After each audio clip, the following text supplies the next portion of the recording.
جھنگ سے ایک بندہ آیا جو کہ لائر کے گھر میں پیدا ہوا, نیڑے ٹیڑے کہیں کوئی کامیڈی اور اس طرح کا کوئی سین نہیں ہے and all that. You are also middle child, ٹھیک ہے نا. تو مڈل چائلڈ کے اوپر ویسے ہی بڑا پریشر ہوتا ہے, میلکم ان دا مڈل والا سین ہوتا ہے اس کے ساتھ.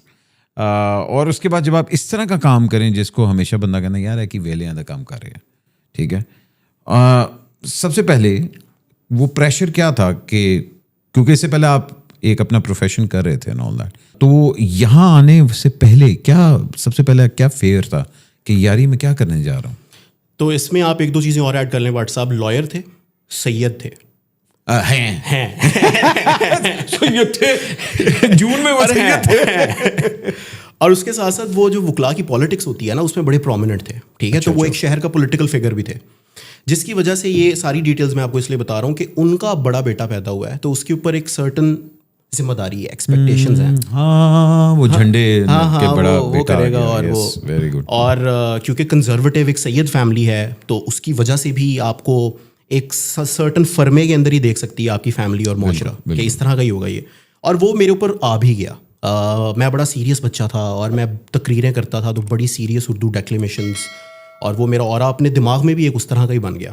اور پھر میں لاہور آ گیا یونیورسٹی میں, جب یہاں پر پڑھنے کے لیے آیا تو اس کے بعد بھی میں نے LLB ہی کیا, اور وہ والد صاحب کو دیکھ کے, کیونکہ میں بہت زیادہ ان سے انسپائر ہوتا تھا بچپن میں. ان کے میں دفتر جا کے بیٹھتا تھا تو وہاں پر ان کو جب میں چودراہٹ کرتے ہوئے دیکھتا تھا تو LLB میں نے چوز کیا کہ میں LLB کروں گا. LLB پڑھ لیا, پڑھ کے سمجھ میں آیا کہ میں وکالت نہیں کر سکتا کیونکہ وہ جتنا زیادہ ٹیمپرامنٹ والا کام ہے اگر آپ پراپرلی وکالت کریں تو جتنا اس کے لیے آپ کو ایکسٹینسو ریڈنگ اور آپ کو کورٹس کے دھکے اور آپ کو فائلیں اٹھانا اپنی سینئرز کی, تو وہ مجھے سمجھ میں آ گیا کہ یہ میں نہیں کر سکتا. تو میں شفٹ کر گیا جرنلزم کی طرف, مجھے شوق ہی ہو گیا. لیکن اب میں ہائنڈ سائٹ میں دیکھوں نا تو مجھے ٹی وی پہ آنے کا شوق تھا, ٹھیک ہے, کہ میں ٹی وی پہ آؤں. اور اس میں کیونکہ میں ڈبیٹس کرتا تھا تو مجھے بولنا شولنا اچھا آتا تھا, تو مجھے لگتا تھا کہ جرنلسٹ میں ایک اچھا بن سکتا ہوں. تو مجھے پہلی جاب بھی دنیا نیوز میں ملی ایز اے ٹرینی اینکر. اچھا, ہاں جی. لیکن وہ جاب فوراً چلی بھی گئی کیونکہ وہ خان صاحب کی حکومت آئی 2018 میں, اور آپ کو یاد ہوگا بڑی میسو ڈاؤن سائزنگ ہوئی میڈیا ہاؤسز کے اندر اس کے بعد. تو اس چکر میں مجھے بھی رگڑا لگ گیا, میں باہر ہو گیا. اس کے بعد میں آن اینڈ آف نا جابس کرتا رہا, ڈبیٹس, کوچنگ, تھنک ٹینکس کے اندر رائٹنگ کی جابس, یہ کانٹینٹ کریشن والا تو مجھے میری بیگم نے آئیڈیا دیا. میری شادی ہوئی پھر 2023 میں, اور شادی اس وقت تک آپ کا انڈسٹری سے کوئی لینا دینا نہیں تھا, کوئی لینا دینا نہیں تھا, کوئی تعلق نہیں تھا. تو میری بیگم نے مجھے کہا, مارچ میں میری شادی ہوئی اور یہ کانورزیشن جو ہماری ہوئی یہ ہو رہی ہے مئی کی ایک گرم رات کے اندر کسی جگہ پہ, اور انہوں نے کہا کہ یار تم آپ بات سنیں, کانٹینٹ بناؤ یار. انسٹاگرام کے اوپر شارٹ فارم کانٹینٹ بہت چلتا ہے, اور میں جن کانٹینٹ کریٹرز کو فالو کرتی ہوں مجھے لگتا ہے کہ آپ ان سے اچھا کام کر سکتے ہو اس کے اوپر. کیا بات, تو آپ کو یہ شروع کرنا چاہیے, اس میں کنسسٹنٹ آپ کو رہنا پڑے گا. تو وہ میں میک شیور کروں گی کہ آپ کنسسٹنٹ رہو. تو میرے پاس تب روٹی نہیں ملے گی, روٹی نہیں ملے گی, ٹھیک ہے, صحیح طرح سلام نہیں ملے گا, بہت کچھ نہیں ملے گا. تو میری پہلی ویڈیوگرافر میری بیگم تھی, میری پہلی ایڈیٹر میری بیگم تھی, کیونکہ اس کے پاس آئی فون تھا, میرے پاس آئی فون نہیں تھا, میرے پاس اینڈرائڈ فون تھا سادہ, اس کا کیمرہ بہتر تھا. تو وہ میرے لیے ویڈیوز بناتی تھی, ان کو ایڈٹ کرتی تھی, آئیڈیاز میں خود سوچتا تھا, وہ اوریجنلی میرے ہوتے تھے. تو اس طرح کر کے یہ سلسلہ شروع ہوا, اور وہ پھر چلتے چلتے چلتے چلتے معاملات کافی آگے پہنچ گئے, سمجھ میں نہیں آیا کیسے.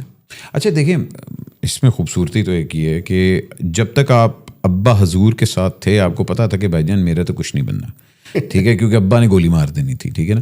اس کے بعد آپ نے جب شادی ہوگی نا تو ایک دم اماں ابا بھی ریلیکس ہو جاتے کہ یار ہوں ساڈی ذمہ داری نہیں, ہوں جو کرنا ہے اے تیندی بیوی جانے. ہاں جی, ایک طرح کہہ لیں کہ گڈ لک ہے کہ you have a partner who understands کہ بھائی اچھا میرے ہسبینڈ کی ہیومر ہے اور یہ اس کے اندر پوٹینشیل ہے and all that.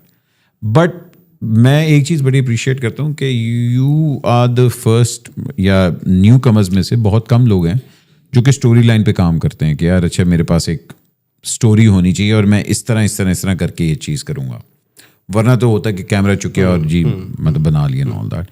So this came from your wife side یا بیکاز آف یور جرنلسٹ مطلب بیک گراؤنڈ آپ کو پتا تھا کہ اچھا یار میں نے اپنی اسٹوری پہلے بنانی ہے. کریٹیوٹی اسینشلی اگر میں کہوں تو یہ میں نے انہیریٹ کی اپنی نانکی سائڈ سے. میرے ننیال میں بڑے آرٹسٹ تھے, آرٹسٹ مطلب اس طرح نہیں کوئی پروفیشنلی آرٹسٹ نہیں تھا, لیکن مثال کے طور پہ میرے نانا ابو ہیں وہ بہت اچھے شاعر تھے. اچھا ٹھیک ہے, تو وہ ان کی ڈائریز ہوتی تھیں جس کے اوپر انہوں نے شعر اور رباعیاں اور وہ خود سے لکھے ہوتے تھے, اور وہ ہر قسم کی شاعری کر لیتے تھے, یعنی کہ مذہبی شاعری بھی کرتے تھے, وہ اور کیونکہ میں ایک شیعہ فیملی سے ہوں تو وہ ایک مذہبی شاعری کا بھی ٹچ بچپن سے, پھر مجالس کے تھرو وہ کلچر ہوتا ہے جہاں سے اوریٹری آتی ہے آپ کو, بولنے کا آپ کو سلیقہ آتا ہے تھوڑا سا. لیکن اس کے علاوہ مزاحیہ شاعری بہت اچھی کرتے تھے وہ. تو بچپن سے جو وہ آپ کہہ لیں کہ ان کے ساتھ وقت گزارنے کی وجہ سے نا میری ایک اپ برنگنگ تھوڑی سی اس طرح کی ہوئی جو کہ آبزرویشنل تھی, یہ ان کا کریڈٹ ہے. پھر جب میں کچہری میں جاتا تھا تو وہاں پر ون پونے کیریکٹرز آپ کو پتہ ہے کہ کوئی جٹ جو ہے وہ حکا پھکا کے بیٹھا ہوا ہے, کسی کا کوئی مسئلہ ہے, کسی کی بیوی بھاگ گئی ہے, کسی نے طلاق لینی ہے, کسی کا بچہ نہیں مل رہا. تو وہ ملٹیپل کیریکٹرز کو میں جب بہت چھوٹی عمر سے ایبزارب کرنا شروع کیا نا والد صاحب کے دفتر میں, تو مجھے لگتا ہے اس کا بھی ایک کریڈٹ ہے کہ آپ وکیل کے بیٹے ہیں, وکیل کے پاس لوگ کیس لے کے آئے ہیں, وہ اپنی پوری سٹوری سنا رہا ہے. وہ پوری آپ کی ایک بلڈنگ ہو رہی ہے. ہاں جی, وہ اپنی سٹوری سنا رہا ہے. وہ سٹوری سناتے ہوئے وہ سرٹن ایکسپریشنز ہیں جو کہ وہ دے رہا ہے. اس کے اندر کلچرل نوانسز ہیں کیونکہ لوگ مختلف کلچر سے آ رہے ہیں, ہر کسی کے گھر کا کلچر مختلف ہے. تو مجھے لگتا ہے کہ وہ ایک سب کانشیسلی میری اپ برنگنگ تھوڑی سی اس طرح کی ہوئی تھی کہ بات میں ویسے بھی کروں گا نا, آپ ابھی بھی نوٹس کریں گے, میں بات تھوڑی سی الیبوریٹ کرتا ہوں, ایکسپلین کر کے کرنے کی کوشش کرتا ہوں. خود تسلی نہیں ہوتی جب تک مجھے یہ نہ لگے کہ میں نے اپنی بات پراپرلی کنوے کر. آئی تھنک یہ وہ لوگ زیادہ کرتے ہیں جن کی آبزرویشن بہت تیز ہوتی ہے. ہاں جی, بیکاز آئی تھنک بیکاز مجھے یاد تھا کہ میں میمکری بہت اچھی کرتا تھا. میں بچپن میں میری جو ارلی ایکسپوجر تھا وہ تھا کہ میں نے اسمبلی کے اندر نا وہ جو 4-5 منٹ ایک انٹرٹینمنٹ کے ہوتے تھے کہ ہر اسمبلی میں نا ایک ہمارا چھوٹا سا وہ ہوتا تھا کہ اچھا جی آج کا سبق کے اوپر ایک چھوٹا پلے. تو میرا ہوتا تھا کہ یار وہ اسمبلی کے اندر نا وہ ایک لائن یا 2 لائن مل جائیں. تو اس کی وجہ سے میرا نا وہ آبزرویشن بہت ہوتی تھی. تو میں نے اپنی ٹیچرز کو آبزرو کرنا, ہاں جی, کہ مس یوں بول رہی ہیں, مس یہ کر رہی ہیں, پرنسپل یہ کر رہا ہے, تو میں وہ چیزیں کرتا. اچھا, اور آبزرویشنل لوگ نا نیچرلی انٹروورٹ ہوتے ہیں کیونکہ ان کا ہمیشہ وہ موڈ آن ہوتا ہے کہ وہ ایک محفل میں بیٹھے ہیں نا, تو وہاں پر وہ محفل کی جان نہیں ہوں گے, وہ چپ کر کے بیٹھ کے آبزرو کر رہے ہیں لوگوں کو کہ یہ کیا کر رہا ہے, اس بات کے جواب میں اس نے کیا کیا. اور یہ نیچرلی ہوتا ہے. مطلب میں یہ سوچ کے نہیں آتا ایک محفل میں کہ آج میں آدھا گھنٹہ آبزرو کروں گا 10 لوگوں کو اور اس میں سے میں وہ کانٹینٹ نکالوں گا. نیچرلی ہوتا ہے.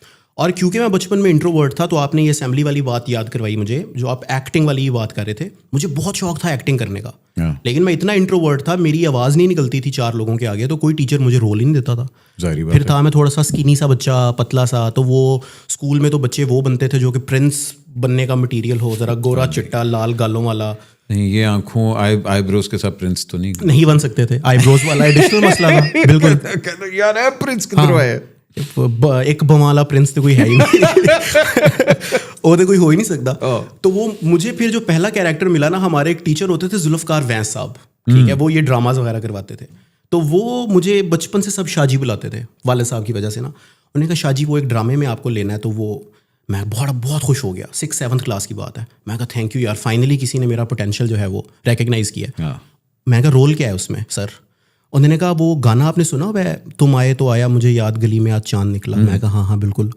میں کہا یہ مجھے نچوانے تو نہیں لگے, پہلا رول ہی مجھے نچنے کا دینے لگے ہیں یہ وہاں پر. انہوں نے کہا نہیں, آگے بچہ ایک اور ہوگا جو کہ لڑکی بن کے ناچ رہا ہوگا. چھوٹے شہروں کے اسکولوں میں نا لڑکیاں نہیں ڈانس کرتی تھیں, لڑکوں کو لڑکیوں کو گیٹ اپ کروا کے وہ ڈانس کرواتے تھے. تو انہوں نے کہا آپ کا رول ہے پیچھے کہ آپ گاؤ تکیے کے ساتھ ایسے ٹیک لگا کے نا آپ اس کو دیکھ رہے ہیں بس, اور واہ واہ واہ واہ آپ انجوائے کر رہے ہیں. شامل واجہ بالکل ٹھیک ہے. میں ایڈوکیٹ صاحب کے پاس یہ والی بات لے کے گیا. انہوں نے کہا تو مجرا دیکھنا ہے پورے شہر کے سامنے. تو نہیں, تو وہ رول بھی نہیں مجھے ملا. لیکن پھر میں نے اپنی ریڈیمپشن کی. تو پھر میں نے بعد میں جو پلیز کیے اسے میں نے کنگ لیئر کا رول کیا. میں نے اس کے بعد ایک گریک ٹریجڈی اینٹیگنی, اس میں پرنس کا رول فائنلی مجھے ملا, وہ میں نے کیا. پھر رومیو جولیٹ میں نے رومیو کا رول کیا وہاں پر. ٹھیک ہے, یہ اندھوں کے لیے ہو رہا تھا. اندھوں کے لیے یار رومیو اگر آپ نے کر لیا تو پھر تو بھائی پورا ہو گیا کام, پورا ہو گیا. رومیو تو اس میں یہ تھا کہ وہ ہمارے جنگ میں ذرا وہ پلیز ہوتے اسی طرح کے تھے کہ او یو دوز ہو بلیو, مطلب ہم ڈائلاگز ایسے ہی بول رہے ہوتے تھے. وہ گریک انگلش ہوتی تھی نا پرانی, تو وہ ہم اپنے جنگوی ایکسنٹ کے اندر. لیکن یہ کہ وائرل ایکٹنگ کا ایکسپوجر وہاں سے پھر ملا مجھے تھوڑا سا. آئی تھنک یہ بڑا, اور اسپیشلی ہوسٹنگ کے لیے یہ بہت ضروری ہوتا ہے. آئی تھنک معین صاحب کی دیکھ لیں آپ, اللہ ان کی مغفرت عطا فرمائے. معین صاحب ہو گئے, آپ کے طارق عزیز صاحب ہو گئے, آپ کے جتنے بڑے ہوسٹس آئے ہیں, ضیاء محی الدین صاحب, دے ور آل گریٹ ریڈرز. یس. اور آپ کے پاس آئی تھنک کہ ہوسٹ کے پاس سب سے بڑی جو پاور ہوتی ہے وہ ہوتی ہے آپ کی وکیبلری. آپ کی جو ریڈنگ ہے نا وہی آپ کے کام آتی ہے. اور جو اردو ضیاء صاحب نے بولی ہوئی ہے, معین صاحب نے بولی ہوئی ہے, مطلب وہ تو کمال ہے. تو آئی تھنک وہ your base from that reading کہ اچھا جی لائر کی وجہ سے مجھے بہت چیزیں پڑھنی پڑیں اور وہ سارے کچھ بنا پڑا, تو وہ آرسنل تو آپ کے پہ اکٹھا ہو رہا تھا آل دیٹ. مگر اس کو یوٹیلائز کرنا یہ بڑا ایک, کیونکہ آپ کے پاس چیزیں تو ہیں, آپ کے پاس ہے کہ اچھا جی میرے پاس ساری انگریڈینٹس ہیں, اب میں نے اس سے بنانا کیا ہی, دیٹس ویئر دا ٹرو کہتے کریٹو کہتے جینیس کمز فرام.